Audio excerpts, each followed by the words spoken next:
Nothing ever comes to me, yeah, in a steady stream. But you gotta keep on going. You gotta live that dream. I know I ain't supposed to... Salut les déficients et déficientes, j'espère que vous allez bien. Donc, je vais présenter tout de suite les ennemis de l'autre côté. En fait, on a un roublard, un Yop, pardon, 11.5, niveau 200. Ensuite, on a un SRAM en 12.6, niveau 200. Et on a un roublard en 12 PA 5 PM, niveau 200 aussi. J'ai mis la vidéo au ralenti au début juste pour que vous voyez. On a mon allié Feka qui est 157, mon Eka 165 et mon Ossa 163. Donc, le premier combat que je diffuse pour la petite série là, Colo 160 VSD 200. Vous allez voir, là, ce combat-là est quand même très magnifique, les amis. On s'entend pour dire que c'est quand même 3-200 qui sont pas si mal équipés que ça. Et là, vous allez voir à quel point ça peut être cheaté quand on connaît le jeu, qu'on a des stuff cheatés. C'est juste pour vous montrer que c'est possible de battre des 200 contre des 60. En fait, avec des 160. Et en fait, le but de la série, ça va vraiment être ça. Ça va être juste des colos là, de moi et mon ami en train de péter des 200, comme on dit, en bon québécois. Donc, c'est parti, on va se concentrer sur le combat. Et là, c'est une compo qui est assez intéressante pour nous. Puisqu'en fait, il n'y a pas de soin de l'autre côté. Donc, en partant, c'est un des avantages qu'on a, parce que nous, on a des soins, on a du Rox, on a du debuff. Donc, c'est comme ça, en fait, qu'on réussit à battre les 200. C'est qu'on a toutes, en fait, comment je dirais ça? On a toutes les sorts qu'il faut pour vraiment une team solide, là, par exemple. Du moment qu'une team va avoir du soin, de l'érosion et du debuff, c'est une team qui va partir avec un avantage dès le début du combat, là, fait que... Et là, le ça peut soin, debuff, fait qu'avec le bouclier c'est cheaté, il peut truce, et les caflips là, qui peut roxer. Donc vous allez voir là, la compo en œuvre. Et là, en fait, on s'est dit, là je commente après coup, tout simplement pour la qualité du micro et tout. Et là, en fait, on a décidé de focus le Yop qui avait pas beaucoup de résistance. Et le SRAM, lui, ben, il était invisible, fait que c'était un petit peu impossible. Et le roublard, ben, il va se cacher. Donc, on s'est dit que le Yop, c'était vraiment la meilleure cible à focus. Et là, le roublard qui réussit à mettre dans ses murs, j'ai quand même pris du moins 2 PA. C'est quand même assez rare que je vois un roublard haut, par contre. C'était assez sympathique, là, ça faisait changement. Là, vous voyez des petits pilou face de loin comme ça, bam! 300 in your face, bro! Et là, sur ce combat-là, j'avais juste mon stuff terre. Parce que c'est pour ceux qui ont vu ma vidéo là, que je présente mon Eka et mon Ossa. Sur l'Eka, j'ai un mode terre et un mode terre haut. Mais pour cette map-là, j'en avais conclu là, que c'était mieux de rester full terre, étant donné que le Yop était supposé foncer. Là, vous voyez le Yop qui fonce. Le Yop est quel élément d'ailleurs? Oui, le Yop était agilité. Et là, il va reculer, hein, boum. Le Yop qui est déjà à la moitié de sa vie. Et là, regardez le Sumoda en œuvre. Ça, c'est vraiment intéressant comme technique. On vient lancer, hop, le sort martyr et on fouette le tofu. Boum! 400 dommages. Et ça continue. Hop, griffe spectrale. Là, vous voyez que... puis un petit tumulte. En fait, ça semble assez intéressant de regarder le combat après coup, de le commenter. Parce que je viens de me rendre compte que j'ai lancé tumulte à la fin de mon tour. Alors que tumulte donne 50 de puissance. Donc, je lance au début. Et là, vous voyez le SRAM qui sera visible pour roxer le Feka. Mais il réussira pas à le tuer. Et donc, le Feka a plus qu'à TP et aller kill le Yop, les amis. Boom! Et là, c'est la petite truce qui va être lancée. Question de se soigner, qu'on se soigne, qu'on se replace comme il faut, qu'on relance rempart tour 5, tour 4, pardon. Là, vous voyez que c'est quand même assez cheaté. On est capable de rivaliser contre des 200 alors qu'on est 160. Les gars, c'est quand même 40 niveaux de différence. On n'a pas de doppel. On a 40 points de sort de moins. On a moins de caractéristiques. On a accès à moins de stuff. Et malgré tout, on est capable de battre des 200 tout simplement parce qu'on a des bons stuff. On sait comment jouer. Mais aussi, notre compo est vraiment cheaté. C'est pas pour rien qu'on a choisi ces trois persos-là. C'est vraiment parce que le Feka peut, avec ses boucliers, être très cheaté. C'est une classe qui roxe énormément, surtout en mode terre. Sinon, le Samoda, qui peut soigner des DPM, donner des DPA, invoquer. Le Samoda peut tout faire, c'est un peu la classe en fait. Je dirais que la classe de support de notre team qui fera une différence, et les cas évidemment qui roxe énormément, qui peut soigner aussi avec Félincion, Chaton. Le rendu à ce moment-là de la partie, c'est quand même pas terminé parce que le SRAM roxe énormément. Hein. Et là on est sur Truce pour ce tour-ci.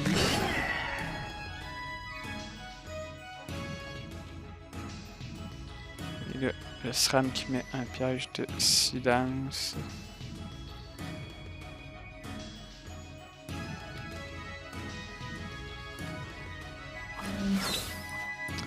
Et là, ça invoque un doppel. Ça, c'est quand même assez ridicule d'invoquer un doppel contre des 160. En fait, c'est parce que nous, on n'a même pas accès à des doppels. Donc, je me dis, ben, si au moins les ennemis pourraient ne pas invoquer leur doppel, comme ça, ce serait déjà un peu plus serré à la base. Mais bon, ça invoque leur doppel. Et ils ont raison de l'invoquer en fait, parce que à ce moment-ci du combat, ils sont clairement en train de perdre. Leur bloc nous applique quand même l'érosion sur deux de nos persos. C'était quand même assez bien joué. Feka qui s'est peut-être placé un peu mal. Mais bon, c'était pas très grave.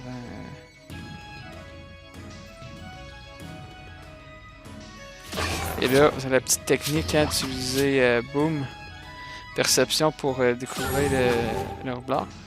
Après ça, là, ça va être du gros rock sur le roublard.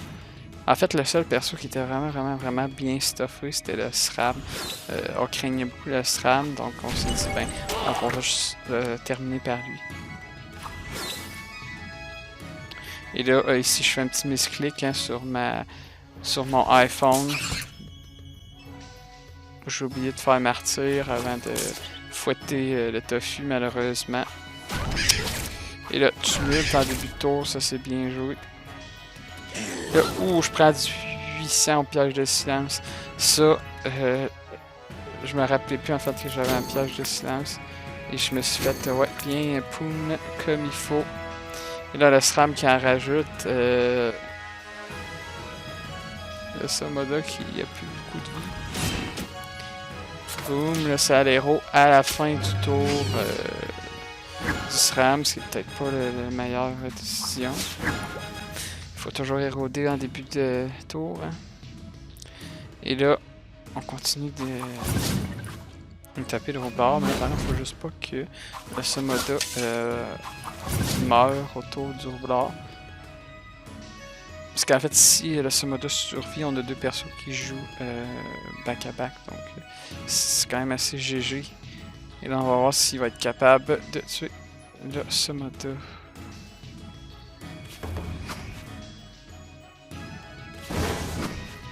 Boom.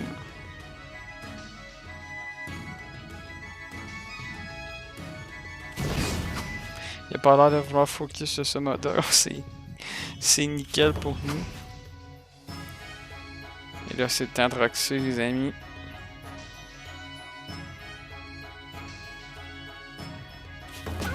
Boum, un petit 500. Dans la face. Là, je décide de soigner un peu le Somoda. Non, en fait, de reculer le SRAM. Le SRAM fait vraiment mal. Le petit chaton qui va se soigner. Miaou.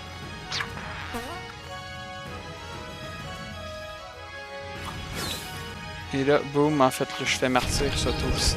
Donc, au bout du compte, c'était pas si pire de ne pas l'avoir fait au tour précédent. Et là, je pense que j'ai plus piège de silence sur ça tour aussi. Et je vais invoquer. Je vais soigner la team au complet. Ça, c'est quand même très cheaté, là. C'est 1500 de soins au total. Petit PM par là. Et j'avais un autre piège de silence, malheureusement. Et là, regardez le tour cheaté. Oh putain. Quel beau tour. En fait, ça rend bien joué de mon ami le Feka parce que il avait lancé Héroïsme, mon Osamoda. Donc, quand un ennemi tape mon Osamoda, ben ça tape le Feka. Donc, très bien joué ici de la part du Feka. En fait, ça nous a probablement sauvé le match. Je pense qu'on aurait perdu sans ce move-là. Donc, très beau play de la part du Feka. Et là, boum, le roublard qui clamse. Easy clap, comme on dirait. Là, il reste plus qu'à finir le SRAM, mais en fait, c'est que notre Somoda est assez mal, notre Feka aussi, donc c'est quand même pas terminé. C'est vraiment un beau combat, parce que, en fait, durant tout le combat, on n'était jamais capable de déterminer si c'était gagné. Ça veut dire dans ce temps-là, c'est vraiment cool. C'est là qu'on a le plus de fun hein, quand c'est serré.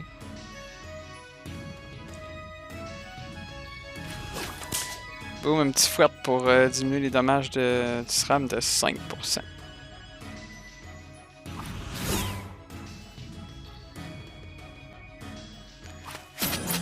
Là, le SRAM qui avait beaucoup de résistance par contre. Là, je recule avec mon Osamoda pour pas me faire taper vers le SRAM.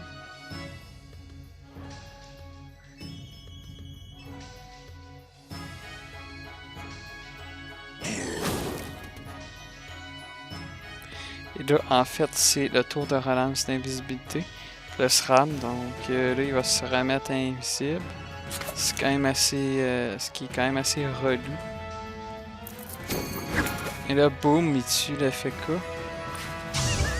Et c'est vraiment invisible, donc vous voyez que c'est pas encore fini ici. Il réussit à tuer le Somoda. En fait, il y a encore des chances de win.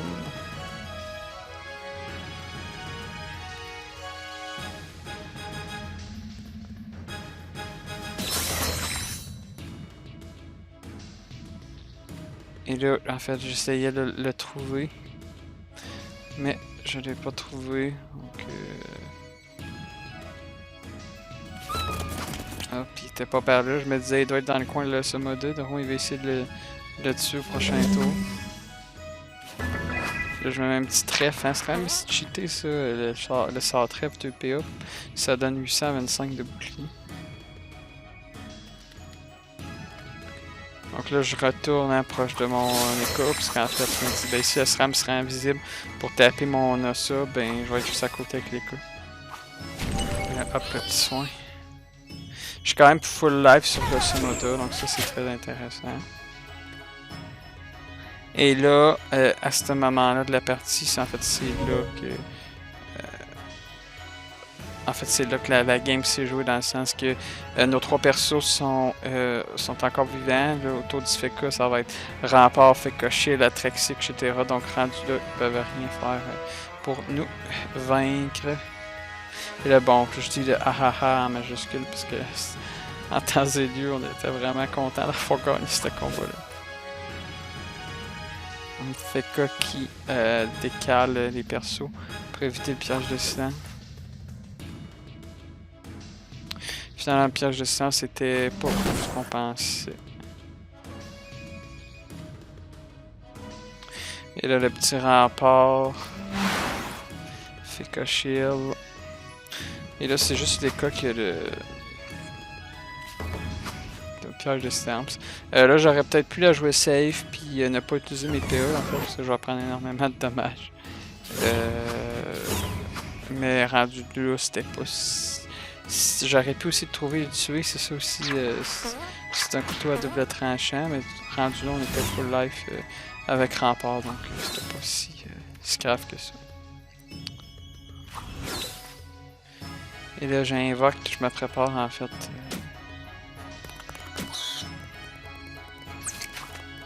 Je me prépare mais que le SRAM se rende visible.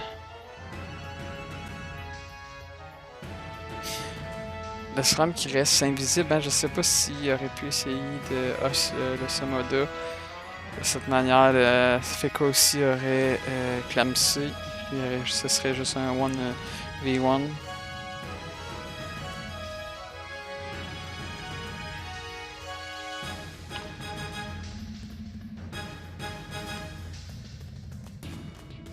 Très beau colis hein, pour le premier combat de cette série. Par contre, c'est quand même assez difficile de gagner contre des 200. Je dirais que on va gagner les combats 33% du temps, ce qui est pas énorme. Parce que ça reste que c'était 200, les gars, du moment qu'ils sont optimisés de l'autre côté, c'est quasiment impossible pour nous. Je vais essayer aussi de montrer des combats où qu'on perd aussi, pas juste montrer des combats où qu'on gagne. Juste pour vous montrer à quel point que des fois ça peut être impossible de gagner. Là j'essaye de trouver le SRAM, hein, qui est pas là malheureusement.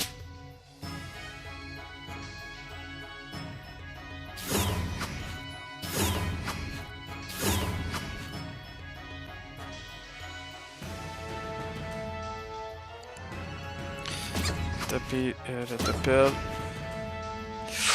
Piège de silence qui fait mal.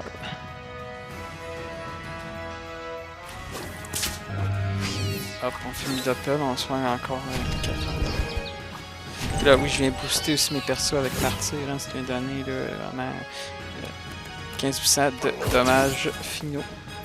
Et là le SRAM qui sera visible, hein, qui était caché, hop, juste en haut. Dans le coin. Donc, toujours important de rester regroupé. Parce qu'en fait, du moment que tu sonnes un personnage, l'ennemi peut le tuer facilement.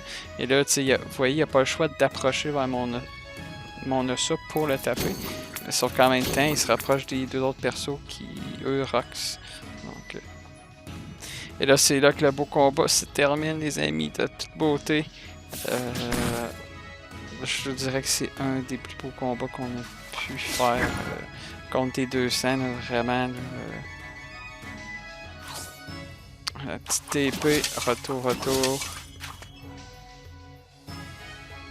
Et le tour est joué, on finit le combat au debout. Oups. J'espère que ça va apprécier la vidéo. C'était DeFustage QC. Je les connecte. À plus.